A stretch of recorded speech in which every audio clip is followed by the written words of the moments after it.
आप इधर। अरे यार बेईमानी से जीता है तो ज्यादा ना बोलो। मालूम है कितने बड़े तीरंदाज हो। इधर बेईमान हो, बेईमान हो, बेईमान हो, बेईमान हो, बेईमान हो। अरे छोड़िए यार, अबे कोई नोटिस नहीं लेता तुम्हें। छोड़ो छोड़ो, कोई नोटिस नहीं लेगा तुम्हें। मेरा खुला आरोप है इस सरकार पर, आरएसएस का जब तक कोई फंडामेंटल कोर्स नहीं करेगा, बेसिक कोर्स, तब तक उसकी नियुक्ति नहीं होगी। आप क्या सोच रहे हो देश नहीं देख रहा है नौजवान? मैं कहना चाहता हूँ चुनौती के साथ, वित्त मंत्री अपने जवाब में बता दें, अनुसूचित जनजाति का एक भी व्यक्ति देश में अरबपति हो तो बता दो, एक भी अरबपति हो तो बता दो, एक भी दलित को अरबपति आपने बना दिया हो तो बता दो, एक भी पिछड़े को बना दिया हो तो बता दो। आप जवाब में दे देना, आप डेटा दे देना, आप डेटा दे देना, हमारी दबाव नहीं रुकेगी। बहुत बड़े राष्ट्रभक्त आप बनते हो, रोजगार आप दे नहीं पा रहे हो, देश के पैरामिलिट्री फोर्सेस को आप पुरानी पेंशन दीजिए। आप राष्ट्रभक्त है ना, सीमा पे जो सुरक्षा कर रहे हैं, जो शहादत झेल रहे हैं, मेरी मांग है कि आप उनकी ओपीएस दीजिए। तरह तरह के जो आप लोग षड्यंत्र अपना रहे हो, और इसीलिए उत्तर प्रदेश से तो आपको कर ही दिया है बाहर, देश से भी बाहर जल्दी करेंगे, और हमारे साथी मिलकर दूसरे प्रांतों से भी बाहर करेंगे। अरे आपको कुछ नहीं पता है, अरे यही तुम्हारे सैनिकों के लिए, यही तुम्हारा भाव है। 1000 से ज्यादा शिक्षा मित्र। सरकार पूरी तरह से गरीब विरोधी, किसान विरोधी, नौजवान विरोधी, बुनकर विरोधी, छात्र विरोधी, दलित विरोधी, पिछड़ा विरोधी, मजदूर विरोधी, जितनी भी अगर उपाधियां दी जाएंगी सभापति महोदय वो कम है। और मैं कोई राजनीतिक भाषण नहीं दे रहा हूं, मैं उदाहरण सहित आपको जब नंबर आए तो बोल देना, और हमें पता है आपका नंबर भी नहीं आएगा आपकी पार्टी में, ये भी पता है हमें। सभापति महोदय, श्रद्धेय नेताजी ने हमेशा कहा है कि चुनाव में या जनता के बीच किया हुआ वादा अगर आप पूरा नहीं करते हैं तो वो भी एक सबसे बड़ा भ्रष्टाचार है। और उस भ्रष्टाचार में अगर किसी ने वर्ल्ड रिकॉर्ड बनाया है तो बीजेपी की और एनडीए की सरकार ने बनाया है। सभापति महोदय, 2014 के चुनाव के समय प्रधानमंत्री जी ने वादे किए कि 2 करोड़ रोजगार हर साल मिलेंगे।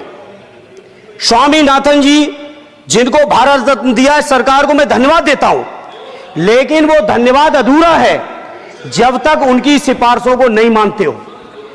2007-8 से लगातार मांग चल रही है देश में कि स्वामीनाथन जी की जो सिफारिश है किसानों को 1.5 गुना समर्थन मूल्य देने का, एमएसपी की गारंटी देने का, कानूनी हक और अधिकार देने का, उस गारंटी को आज तक नहीं माना, आज तक नहीं माना, आज तक नहीं माना। स्वामीनाथन जी को आज तक नहीं माना। अध्यक्ष जी डिस्टर्ब ना करिए। सभापति महोदय, मेरा टाइम इसमें काउंट नहीं होगा। आप इधर। अरे यार, इसे जीता है तो ज्यादा ना बोलो। मालूम है कितने बड़े तीरंदाज हो। इधर चलो। स्वामीनाथन जी की आपने नहीं मानी, एमएसपी आपने लागू नहीं की। कितनी बढ़िया बातें कि खाद पे हम सब्सिडी बढ़ा रहे हैं, पहले 50 किलो को 45 किलो, फिर 45 किलो को 40 किलो, और मुझे लगता है कि एक तीसरा कार्यकाल पूरे होते होते केवल 10 ही किलो बचेगा खाद के कट्टे में, इससे ज्यादा नहीं बचेगा। मंडी एक नहीं बनाई, आत्महत्या इतनी कर रहे हैं किसान, और किसान अगर अपनी एमएसपी की मांग करते हैं, हजारों किसान ही दिल्ली की सीमा पर मारे जाते हैं, और आप सोचते हो कि आपकी बात को कोई समझेगा नहीं। सभापति महोदय, नौजवानों को कितना गुमराह किया गया। नौजवानों से कह दिया गया हर साल 2 करोड़ रोजगार। मैं आज सवाल पूछता हूं अपने नौजवानों की ओर से, बताएं भारतीय जनता पार्टी के लोग, सरकार में बैठे लोग, 10 साल आपने राज कर लिया है, आखिर 20 करोड़ नौजवानों को रोजगार कहां है? अरे छोड़िए यार, अबे कोई नोटिस नहीं लेता तुम्हें। छोड़ो, कोई नोटिस नहीं लेगा तुम्हें। 20 करोड़ नौजवान के रोजगार का हिसाब कहां है? आज 11वें बजट में जब याद आई तो वो भी ट्रेनिंग की बात करते हो। मैं कहना चाहता हूं आईआईएम, आईआईटी के नौजवानों को रोजगार नहीं दे पा रहे हो। आप सोच रहे हो इंटर्नशिप के इस छोटे से सुगूफे से नौजवान खुश होंगे? देश के नौजवान खुश होने वाले नहीं है। सभापति महोदय, शिक्षा के मसले पर लगातार बजट घटाया जा रहा है, लगातार सरकारी शिक्षा कम की जा रही है, और ये बीजेपी की सरकार की लगातार प्रयास है कि नौजवान शिक्षित होंगे तो सवाल पूछेंगे। देश की जेएनयू से लेके, बीएचयू से लेके, एमयू से लेके जितने बड़े संस्थान हैं, सारे संस्थानों को बर्बाद कर दिया है। एक भी दलित, एक भी पिछड़े, कहीं आपका वाइस चांसलर नहीं है। लगातार जितने भी आपके professor, associate professor, assistant professor की नियुक्तियों में आरएसएस का जब तक कोई फंडामेंटल कोर्स नहीं करेगा, बेसिक कोर्स, तब तक उसकी नियुक्ति नहीं होगी। आप क्या सोच रहे हो, देश नहीं देख रहा है नौजवान? यूजीसी का बजट लगातार कम किया जा रहा है। मेरा खुला आरोप है इस सरकार पर कि ये सरकार शिक्षा को प्राइवेट करके, शिक्षा को मुट्ठी भर उद्योगपतियों के हाथों में देके, शिक्षा को चुनिंदा लोगों के हाथ में देके, देश के 140 करोड़, जिसमें मैं समझता हूं 90% लोग गरीब हैं, उन गरीबों के हाथों से शिक्षा को छीनने का ये जो आपकी सरकार षड्यंत्र कर रही है, इसके लिए हम लोग इस मौके पे विरोध करते हैं। लगातार फीस बढ़ा रहे हैं, शिक्षकों की कमी है, रोजगार आप दे नहीं पा रहे हो, सामाजिक असमानता।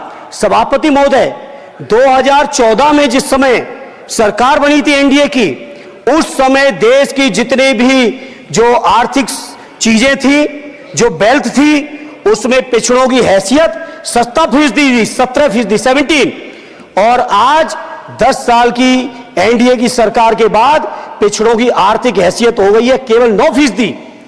मैं कहना चाहता हूं चुनौती के साथ, वित्त मंत्री अपने जवाब में बता दे, अनुसूचित जनजाति का एक भी व्यक्ति देश में अरबपति हो तो बता दो, एक भी अरबपति हो तो बता दो, एक भी दलित को अरबपति आपने बना दिया हो तो बता दो, एक भी पिछड़े को बना दिया हो तो बता दो। आप जवाब में दे देना, आप डेटा दे देना, आप डेटा दे देना, हमारी दबाव नहीं रुकेगी।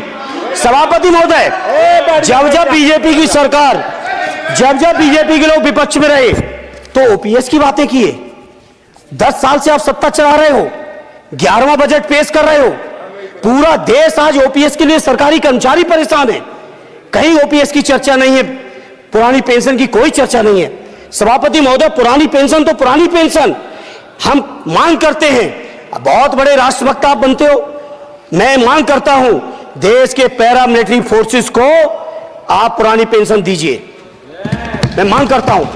आप राष्ट्रभक्त हैं ना, सीमा पे जो सुरक्षा कर रहे हैं, जो शहादत झेल रहे हैं, मेरी मांग है कि आप उनकी ओपीएस दीजिए।